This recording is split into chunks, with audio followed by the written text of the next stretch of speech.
അപ്പോൾ ഇംഗ്ലീഷിൽ നമ്മൾ സെൻറ്റൻസസ് ഉണ്ടാക്കുമ്പോൾ, നമ്മൾ സംസാരിക്കുമ്പോൾ ചെറിയ ചെറിയ സെൻറ്റൻസുകൾ ഉണ്ടാക്കാൻ അറിയെങ്കിലും വലിയ കാര്യങ്ങൾ, വലിയ സംഭാഷണങ്ങൾ ചെയ്യുമ്പോൾ നമുക്ക് ആ സെൻറ്റൻസസ് കറക്റ്റായിട്ട് ഒരു ഓർഡറിൽ പറയാനുള്ള കാര്യങ്ങൾ പഠിക്കുന്ന ഒരു സീരീസാണിത്. ആദ്യത്തെ വീഡിയോ കാണാത്ത ആൾക്കാരാണെങ്കിൽ അതിൻ്റെ ലിങ്ക് ഇവിടെ കൊടുക്കാം. ആദ്യത്തെ വീഡിയോ കണ്ടിട്ട് ഈ വീഡിയോ കാണാം. അപ്പോൾ കഴിഞ്ഞ ക്ലാസ്സിൽ നമ്മൾ പറഞ്ഞത് എന്താ, നമ്മൾ എന്തെങ്കിലും ഒരു കാര്യം പറയുമ്പം അതിനെക്കുറിച്ച് കൂടുതൽ കാര്യങ്ങൾ പറയാൻ പറ്റാണ്ട് നമ്മൾ സ്റ്റക്കായി നിൽക്കുകയാണെങ്കിൽ നമുക്ക് 2 ടെക്നിക്സ് യൂസ് ചെയ്യാം. ഒന്ന്, ആരെങ്കിലും നമ്മുടെ അടുത്ത് എന്തെങ്കിലും ഒരു കാര്യം ചോദിച്ചാൽ അതിൻ്റെ മറുപടി ആയിട്ട് ഒരു ഉത്തരം, അല്ലേ, ആണോ അല്ലയോ എന്നുള്ളൊരു ഉത്തരം കൊടുക്കണം, അല്ലേ. അപ്പോൾ ആ കാര്യം ആദ്യം പറയാം, പിന്നെ അങ്ങനെ പറയാനുള്ള കാരണം പറയാം. ഒരു കാര്യം പറഞ്ഞാൽ പിന്നെ അതിൻ്റെ കാരണം പറയാം, പിന്നെ അതിനെ ന്യായീകരിക്കുന്നതും സാധൂകരിക്കുന്നതായിട്ടുള്ള 1-2 സെൻറ്റൻസും കൂടെ പറയാം. പിന്നെ ആ കാര്യം കൊണ്ട് ഇപ്പോഴത്തെ നമ്മുടെ അവസ്ഥ അതിനെക്കുറിച്ച് ഒരു സെൻറ്റൻസ് പറഞ്ഞാൽ നമുക്ക് ബ്യൂട്ടിഫുള്ളായിട്ട് അത് പ്രസൻറ്റ് ചെയ്യാൻ പറ്റും. അപ്പോൾ അതെങ്ങനെയാണ് ചെയ്യുക എന്നുള്ളതിനെ നമുക്ക് ഒന്നുകൂടെ മനസ്സിലാക്കാൻ വേണ്ടിയിട്ട് കുറച്ചുകൂടെ എക്സാമ്പിൾസ് ഒക്കെ വെച്ച് പ്രാക്ടീസ് ചെയ്യാം കേട്ടോ. ഈ ക്ലാസ്സിൽ അത് മാത്രമല്ല, വേറെ ചില കാര്യങ്ങളൊക്കെ യൂസ് ചെയ്ത് കുറച്ച് വലിയ സെൻറ്റൻസുകളൊക്കെ നമുക്ക് എങ്ങനെ ഉണ്ടാക്കുക, കുറച്ച് ബ്യൂട്ടിഫുള്ളായിട്ട് എങ്ങനെ ഉണ്ടാക്കുക, അതൊക്കെ ഈ ക്ലാസ്സിൽ പഠിക്കാം. അപ്പോൾ നമ്മുടെ അടുത്ത് ആരെങ്കിലും ചോദിക്കുകയാണ്, നമ്മൾ അവധിക്ക് എങ്ങോട്ടെങ്കിലും പോകുന്നുണ്ടോ? അത് പൊതുവേ ചോദിക്കാൻ ചാൻസ് ഉള്ള ചോദ്യമാണല്ലേ. അപ്പോൾ എന്താ ചോദ്യം?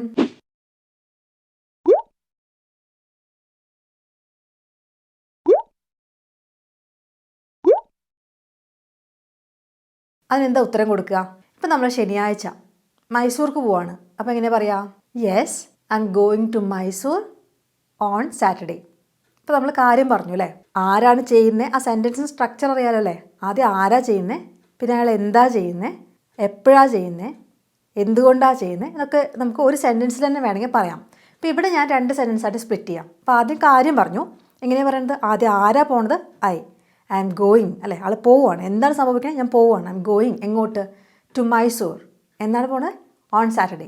പിന്നെ നമ്മൾ പറയാണ് എന്തുകൊണ്ടാണ് ഇപ്പോൾ നമ്മളൊരു വെക്കേഷൻ എടുക്കാൻ തീരുമാനിച്ചത്, നിങ്ങൾക്ക് അറിയണ മാതിരി എന്ന് പറയാൻ വേണ്ടിയിട്ട് ആസ് യു നോ, നിങ്ങൾക്ക് അറിയാലോ എൻ്റെ കാര്യങ്ങൾ എന്നുള്ള അങ്ങനെ രീതിയിലല്ല നമ്മൾ സംസാരിക്കുക. അപ്പോൾ as you know, I have been working very hard for the past few months.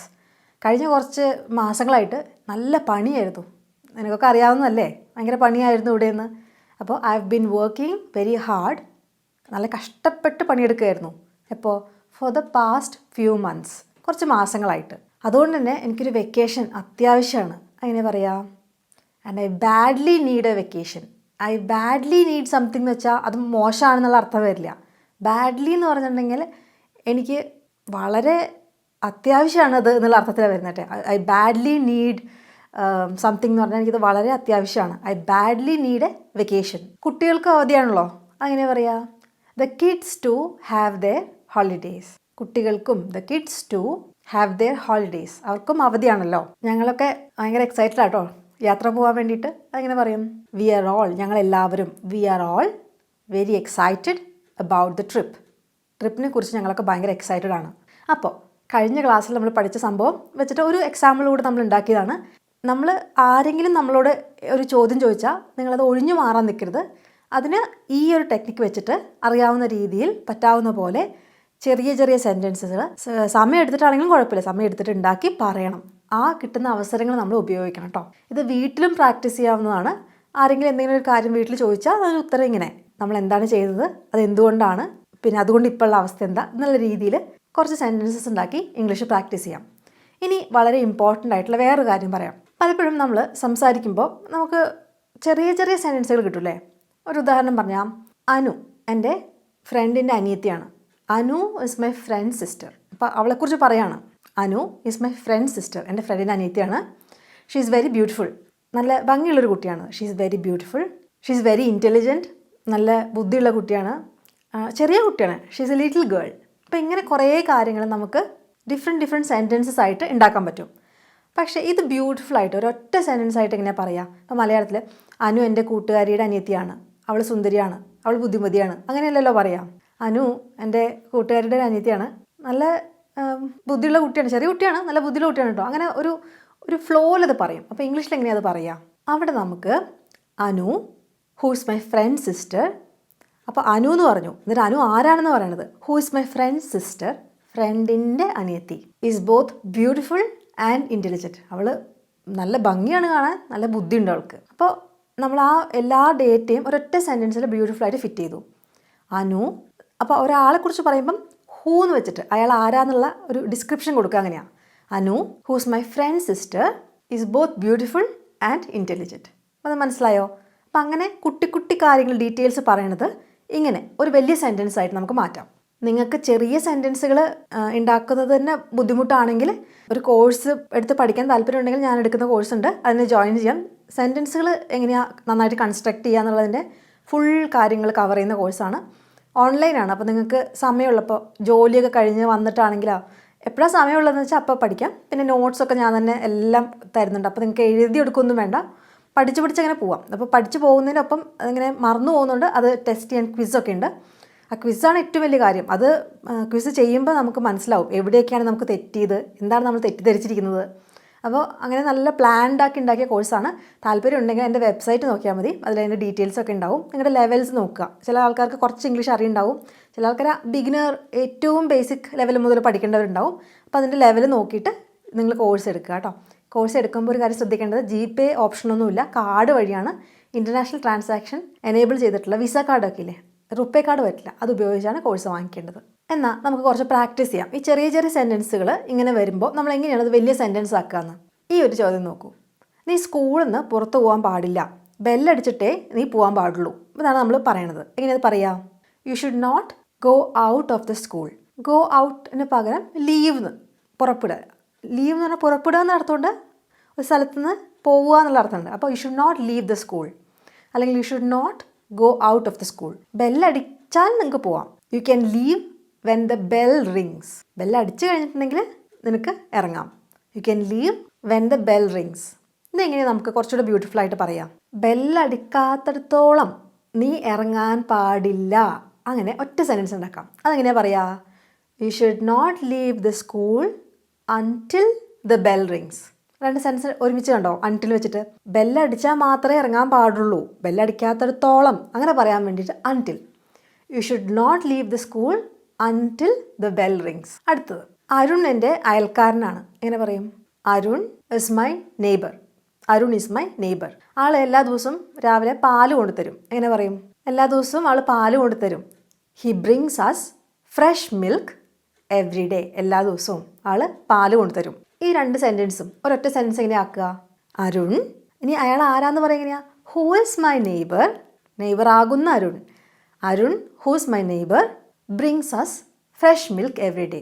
അപ്പോൾ ആ ഒരാളെക്കുറിച്ചുള്ള ഇൻഫർമേഷൻ ഇല്ലേ, അത് Arun brings us fresh milk every ഡേൻ്റെ ഇടയിൽ ചേർക്കാം. Arun who's my neighbour. അപ്പോൾ സംസാരിക്കുമ്പോൾ ഒരു പോസ് വരും. Arun who's my neighbour brings us fresh milk every day. അല്ലെങ്കിൽ വേറൊരു എക്സാമ്പിൾ പറയാം. ഞാൻ കുറച്ച് ബാക്കി വന്ന കറി കഴിച്ചു. അതെങ്ങനെ പറയാം? I ate the leftover curry. കുറച്ച് ബാക്കി വന്ന കറി ഉണ്ടായിരുന്നു, അത് ഞാൻ കഴിച്ചു. അപ്പോൾ എന്താ സംഭവിച്ചേ? ഐ ഗോട്ട് എ സ്റ്റമക്ക് ഏക്ക്. എനിക്ക് വയറുവേദന പിടിച്ചു. അപ്പോൾ ഈ രണ്ട് കാര്യങ്ങളാണ് പറയണത്. അപ്പോൾ ചെറിയ ചെറിയ സെൻറ്റൻസ് ആയിട്ട് നമുക്ക് അറിയുള്ളൂ. ഞാൻ കറി കഴിച്ചു, വയറുവേദന പിടിച്ചു, അല്ലേ? ഇതെങ്ങനെയാണ് ഒരുമിച്ച് പറയുക? എന്താ സംഭവിച്ചത്? ബാക്കി വന്ന കറി കഴിച്ചപ്പോഴാണ് എനിക്ക് വയറുവേദന വന്നത്, അല്ലേ? അപ്പോൾ അത് സംഭവിച്ചതിന് ശേഷം എന്ന് പറയാൻ വേണ്ടിയിട്ട് after. After I ate the leftover curry I got a stomach ache. മനസ്സിലായോ? ആ കറി കഴിച്ചതിന് ശേഷം എനിക്ക് വയറുവേദന പിടിപെട്ടു. After I ate the leftover curry I got a stomach ache. അല്ലെങ്കിൽ ഇനി വേറൊരു സിറ്റുവേഷൻ എടുക്കാം. നമ്മൾ എങ്ങോട്ടെങ്കിലും പോകുമ്പോൾ, ഒരു കല്യാണമായിട്ടുണ്ട്, അപ്പോൾ നമ്മുടെ ഒരു ഫ്രണ്ട് എന്താണ് ഡ്രസ്സ് ഇട്ടതെന്ന് ഒരാൾ ചോദിക്കുക. നമ്മൾ ഫ്രണ്ടിനെ ചോദിക്കുക, നീ എന്താ ഇട്ടതെന്ന്? ഞാൻ സാരി ഉടുത്തത്, അങ്ങനെയൊക്കെ ചോദിക്കില്ലേ? അപ്പോൾ അവൾ ആരാ? നമ്മുടെ ഒരു ഫ്രണ്ട്. അവൾ ഒരു കുപ്പായമാണ് ഇട്ടത്, ഡ്രസ്സാണ് ഇട്ടത്. ആ ഡ്രസ്സ് അനുവിൻ്റെ അടുത്ത് നിന്ന് കടം വാങ്ങിച്ച ഡ്രസ്സാണ്. അപ്പോൾ ഇത്രയും കാര്യം നമുക്ക് പറയേണ്ടത്. എങ്ങനെ പറയാം? അവളൊരു ഡ്രസ്സാണ് ധരിച്ചിരുന്നത്. എങ്ങനെ പറയാം? She war A dress. അവൾ ഒരു ഡ്രസ്സ് ധരിച്ചു. She war A dress. അത് എങ്ങനത്തെ ഡ്രസ്സാണ്? അനുവിൻ്റെ അടുത്ത് നിന്ന് കടം വാങ്ങിച്ചതാണ്. She borrowed it from Anu. നമ്മൾ എന്തെങ്കിലും ഒരു കാര്യം കുറച്ച് നേരത്തേക്ക് ഉപയോഗിക്കാൻ വേണ്ടി വാങ്ങിക്കുന്നത് ബോറോ ആണ് കേട്ടോ. ഷീ ടുക്ക് ഇറ്റ് അല്ല, she borrowed it from Anu. അപ്പോൾ ഈ രണ്ട് സെൻറ്റൻസ് നമ്മൾ ഒരുമിച്ച് എങ്ങനെയാണ് ഭംഗിയിലാക്കുക? ആക്കി നോക്കൂ. She wore the dress that she had borrowed from Anu. അനുവിൻ്റെ അടുത്ത് നിന്ന് വാങ്ങിച്ച ഡ്രസ്സാണ് അവൾ ഇട്ടത്. She wore the dress which she had borrowed from Anu. ഇവിടെ എന്തുകൊണ്ടാണ് നമ്മൾ she had borrowed from Anu എന്ന് പറഞ്ഞത്? ആദ്യം എന്താ സംഭവിച്ചത്? അനുവിൻ്റെ അടുത്ത് നിന്ന് കുപ്പായം വാങ്ങിച്ചു, അതിനുശേഷമല്ലേ ഇടുന്നത്. അപ്പോൾ ആദ്യം സംഭവിച്ചത് നമ്മൾ പാസ്റ്റ് പെർഫെക്റ്റിലാണ് പറയുക. രണ്ട് കാര്യങ്ങൾ നടക്കുന്നുണ്ടെങ്കിൽ അതിൽ ആദ്യത്തെ സംഭവിച്ച കാര്യം നമ്മൾ പാസ്റ്റ് പെർഫെക്റ്റിലും രണ്ടാമതുള്ളത് സിമ്പിൾ പാസ്റ്റിലാണ് പറയാം. ഇത് അറിയില്ലെങ്കിൽ എൻ്റെ ടെൻസുകളുടെ വീഡിയോ കിടക്കുന്നുണ്ട്, ഇവിടെ ഞാൻ ലിങ്ക് കൊടുക്കാം. ആ വീഡിയോ ഒന്ന് കണ്ടിട്ട് ടെൻസ് ഒന്ന് ബ്രഷ് അപ്പ് ചെയ്യണം കേട്ടോ. ഏതൊക്കെ ടെൻസാണ് എവിടെ ഉപയോഗിക്കേണ്ടത് കൺഫ്യൂഷൻ ഉണ്ടെങ്കിൽ. അപ്പോൾ ഇത് മനസ്സിലായോ? She wore the dress she had borrowed from Anu. ഇനി വേറൊരു സംഭവം, നമ്മുടെ ഒരു അയൽക്കാരുണ്ട്. ആരാണ്? Mr and Mrs James. അവർ രണ്ടുപേരെയും ആരോ ആക്രമിച്ചു. അവർ പോലീസ് സ്റ്റേഷനിൽ ഒരു കംപ്ലയിൻറ്റ് ഫയൽ ചെയ്യും. ഈ കാര്യങ്ങൾ നമുക്ക് പറയണം. അപ്പോൾ ആദ്യം നമുക്കതിന് ചെറിയ സെൻറ്റൻസ് ഉണ്ടാക്കാം അല്ലേ. മിസ്റ്റർ ആൻഡ് മിസ്സസ് ജെയിംസിനെ അയാളുടെ ഒരു നെയ്ബർ ഉണ്ടായിരുന്നത് അയാൾ ആക്രമിച്ചു. അങ്ങനെ ആയിക്കോട്ടെ, നമ്മളെല്ലാവരും നെയ്ബേഴ്സാണ്. നമ്മളല്ല, വേറൊരാൾ ഈ മിസ്റ്റർ ആൻഡ് മിസ്സസ് ജെയിംസിനെ അറ്റാക്ക് ചെയ്തു. അങ്ങനെ പറയും, Mr and Mrs James was അല്ല were attacked by their neighbour. They were attacked, അവരെ അറ്റാക്ക് ചെയ്തു. പാസ്റ്റ് ടെൻസ് അല്ലേ, അപ്പോൾ വാസ് അറ്റാക്ഡ് അല്ല വേർ വേണം, കാരണം പ്ലൂറലാണ്, രണ്ടുപേരുണ്ട്. Mr and Mrs James were attacked by their, ആരാണ് ചെയ്തത്? By their neighbour. They will file a complaint in the nearest police station. അവർ ഒരു കംപ്ലയിൻറ്റ് ഫയൽ ചെയ്യും. എവിടെ? അടുത്തുള്ള പോലീസ് സ്റ്റേഷനിൽ. അപ്പോൾ അത് ചെയ്യും, ഭാവിയിലാണ് കേട്ടോ. അപ്പോൾ ഈ കാര്യം നമുക്ക് ഒറ്റ സെൻറ്റൻസ് ആക്കണം. എങ്ങനെയാണ്? Mr and Mrs James will file a complaint in the nearest police സ്റ്റേഷൻ്റെ ഇടയിൽ ഇവരാരാന്ന് കൂടെ ചേർക്കാം. Mr and Mrs James who were attacked by their neighbour, അവരുടെ നെയ്ബർ അവരെ അറ്റാക്ക് ചെയ്തിരുന്നു. അങ്ങനെ അറ്റാക്ക് ചെയ്ത ആൾക്കാരാണ് ഈ Mr and Mrs James. Mr and Mrs James who were attacked by their neighbour. ഓർമ്മയുണ്ടോ നമ്മൾ അന്ന് പറഞ്ഞത്? അവൻ നെയ്ബർ അറ്റാക്ക് ചെയ്തു എന്ന്. അയാൾ പോലീസ് കംപ്ലയിൻറ്റ് കൊടുക്കാൻ പോവാ. Will file a complaint in the nearest police station. ഇനി നിങ്ങൾ പാസ്റ്റ് ടെൻസിലൊരു കാര്യം പറയണം ആരുടെങ്കിലും. അപ്പോൾ രാത്രി നല്ല ഇരുട്ടായിരുന്നു. അപ്പോൾ ഞാൻ പാലത്തിൻ്റെ മുന്നോട്ട് നടന്നു. ഞാൻ നടക്കുകയായിരുന്നു, പാലം കണ്ടു, അപ്പോൾ പാലത്തിന് മുന്നേക്ക് നടന്നു. I continue to walk across the bridge. ബ്രിഡ്ജിന് കുറുകെ എന്നുള്ള അർത്ഥത്തിൽ എപ്പോഴും അക്രോസ് ദ ബ്രിഡ്ജാണ് പറയുക. I continue to walk across the bridge. ഞാൻ നടന്നു എന്ന് പറഞ്ഞാൽ ശരിയാണ്, എനിക്ക് നല്ല പേടിയുണ്ടായിരുന്നു, എന്നാലും ഞാൻ നടന്നു. ഞാനത് ചെയ്തത്, I did that even though I was scared. ഞാൻ നടന്നു എന്ന് പറഞ്ഞില്ലേ, ഞാനത് ചെയ്തു. എനിക്ക് നല്ല പേടിയുണ്ടായിരുന്നു, എന്നിട്ടും ഞാൻ നടന്നു. I did that even though I was scared. എനിക്ക് നല്ല പേടിയുണ്ടായിരുന്നു അതിനും ആ പാലം ക്രോസ് ചെയ്ത് നടക്കാൻ. ഭയങ്കര ഇരുട്ടായിരുന്നു, എന്തൊക്കെയോ ശബ്ദമൊക്കെ ഉണ്ടായിരുന്നു, എന്നാലും ഞാൻ നടന്നു. അപ്പോൾ ഇതെങ്ങനെയാണ് നമ്മൾ ഒറ്റ സെൻറ്റൻസ് ആക്കുക? അപ്പോൾ നമ്മൾ ആ സെൻറ്റൻസ് എങ്ങനെ ഉണ്ടാക്കുക? പേടി ഉണ്ടായിരുന്നിട്ടും ഞാൻ പാലത്തിന് കുറുകെ നടന്നു. അങ്ങനെ പറയാം. അങ്ങനെ ആയിരുന്നിട്ടും എന്ന് പറയാൻ അവിടെ ഏത് വാക്ക് ഉപയോഗിക്കുക? Even though. Even though I was scared, എനിക്ക് പേടി ഉണ്ടായിരുന്നിട്ടും I continue to walk across the bridge, ഞാൻ പാലത്തിൻ്റെ മുന്നോട്ടേക്ക് നടന്നു. ഇനിയിപ്പോൾ എൻ്റെ സ്റ്റുഡൻസിനെ കുറിച്ച് പറയാം. എൻ്റെ സ്റ്റുഡൻസ്, അവർക്ക് ബേസിക്സ് ഒന്നും അധികം അറിയണ്ടായിരുന്നില്ല. My students didn't know the basics very well. അല്ലേ, ഇംഗ്ലീഷിൻ്റെ ബേസിക്സ് അത്ര നന്നായിട്ട് അറിയണ്ടായിരുന്നില്ല. മൈ സ്റ്റുഡൻസ് ഡിഡിൻറ്റ് നോ, അറിയണ്ടായിരുന്നില്ല എന്ത്? The basics of English. പക്ഷെ എന്നാലും കോഴ്സിന് ശേഷം അവരൊക്കെ നല്ല ഇമ്പ്രൂവ്മെൻറ്റ് കാണിച്ചു. They all showed significant improvement, നല്ല improvement after the course. Course എടുത്ത ശേഷം നന്നായിട്ട് അവർ ഇമ്പ്രൂവ്മെൻറ്റ് കാണുന്നുണ്ടായിരുന്നു അവരുടെ ഇംഗ്ലീഷിൽ. എങ്ങനെയാണ് അത് ഒറ്റ സെൻറ്റൻസ് ആക്കുക? അപ്പം നമ്മളിപ്പോൾ പറഞ്ഞില്ലേ ഈവൻ ദോ, അത് വെച്ചിട്ടാണ് നമുക്ക് ഉണ്ടാക്കാൻ പറ്റുക. വേറെ രീതിയിലും പറ്റുമായിരിക്കും. നിങ്ങൾ ഈവൻ ദോ വെച്ചിട്ട് ഇതെങ്ങനെ ഉണ്ടാക്കുകയെന്ന് എഴുതുമോ? അപ്പോൾ ഇത് വളരെ സിമ്പിളാണ്. നമ്മൾ നേരത്തെ ഇതിന് മുമ്പ് പറഞ്ഞ എക്സാമ്പിൾസിന് സിമിലറായിട്ട് ഒരൊറ്റ സെൻറ്റൻസ് ആയിട്ട് ഉണ്ടാക്കുക. അതിൻ്റെ ഒരു അർത്ഥം എങ്ങനെ വരുന്നത് വെച്ചാൽ, എൻ്റെ സ്റ്റുഡൻസ് അവർക്ക് ബേസിക്സ് അത്ര നന്നായിട്ട് അറിയണ്ടായിരുന്നില്ല, എന്നിട്ട് കൂടെ അവർ കോഴ്സിന് ശേഷം വളരെ നന്നായിട്ട് പെർഫോം ചെയ്യാൻ തുടങ്ങി. ആ രീതിയിൽ, ആ അർത്ഥത്തിൽ ഈ രണ്ട് സെൻറ്റൻസും കമ്പൈൻ ചെയ്ത് ഒരൊറ്റ സെൻറ്റൻസ് ആക്കണം കേട്ടോ. അപ്പോൾ പലപ്പോഴും നമ്മൾ ചെറിയ ചെറിയ സെൻറ്റൻസുകൾ കറക്റ്റായിട്ട് ഉണ്ടാക്കാം, പക്ഷേ വലിയ സെൻറ്റൻസ് വരുമ്പോഴേക്കും അങ്ങനെ ഒരു ടെൻഷൻ വരും. പക്ഷെ അത് പ്രാക്ടീസിലൂടെ നമുക്ക് ശരിയാക്കാൻ പറ്റും. പല രീതിയിൽ നമുക്ക് വലിയ വലിയ സെൻറ്റൻസുകളും കാര്യങ്ങളൊക്കെ ചെയ്യാൻ പറ്റും, ഉണ്ടാക്കാൻ പറ്റും. അപ്പോൾ അതിന് പല ടൈപ്പ് സെൻറ്റൻസ്, ഞാൻ ആദ്യം പറഞ്ഞില്ല അൺടിൽ യൂസ് ചെയ്യാം. ചിലപ്പോൾ ഈവൻ ദോ വെച്ചിട്ട് പറയാൻ പറ്റും. ചിലപ്പോൾ ഹൂ, അയാളുടെ ഡീറ്റെയിൽ ഹൂ വെച്ചിട്ട് ഇടയ്ക്ക് കയറ്റാൻ പറ്റും. അപ്പോൾ അങ്ങനത്തെ കുറേ ടെക്നിക്സ് ഉണ്ട്. അതൊക്കെ നമുക്ക് ഈ സീരീസിൽ ഡിസ്കസ് ചെയ്യാം. അപ്പോൾ വലിയ വലിയ സെൻറ്റൻസുകൾ തെറ്റാണ്ട് ഉണ്ടാക്കാൻ നിങ്ങൾ പഠിക്കും. നിങ്ങൾക്ക് തീരെ ബേസിക്സ് അറിയില്ലെങ്കിൽ ഒന്നുകിൽ യൂട്യൂബ് വീഡിയോ എൻ്റെ ബേസിക് ബിഗിനേഴ്സ് ചലഞ്ചൊക്കെ കണ്ടിട്ട് അത് ക്ലിയർ ആക്കുക. അല്ലെങ്കിൽ നിങ്ങൾക്ക് കോഴ്സ് വേണമെങ്കിൽ കോഴ്സ് എടുത്തതൊന്ന് ക്ലിയർ ആക്കുക. കോഴ്സിനെ കുറിച്ച് എന്തെങ്കിലും സംശയം ഉണ്ടെങ്കിൽ നിങ്ങൾ ഇമെയിൽ അയയ്ക്കുക, ഞാൻ പറഞ്ഞുതരാം. അത്രേ ഉള്ളൂ. അടുത്ത വീഡിയോയിൽ കാണാം. അതുവരേക്കും ബൈ.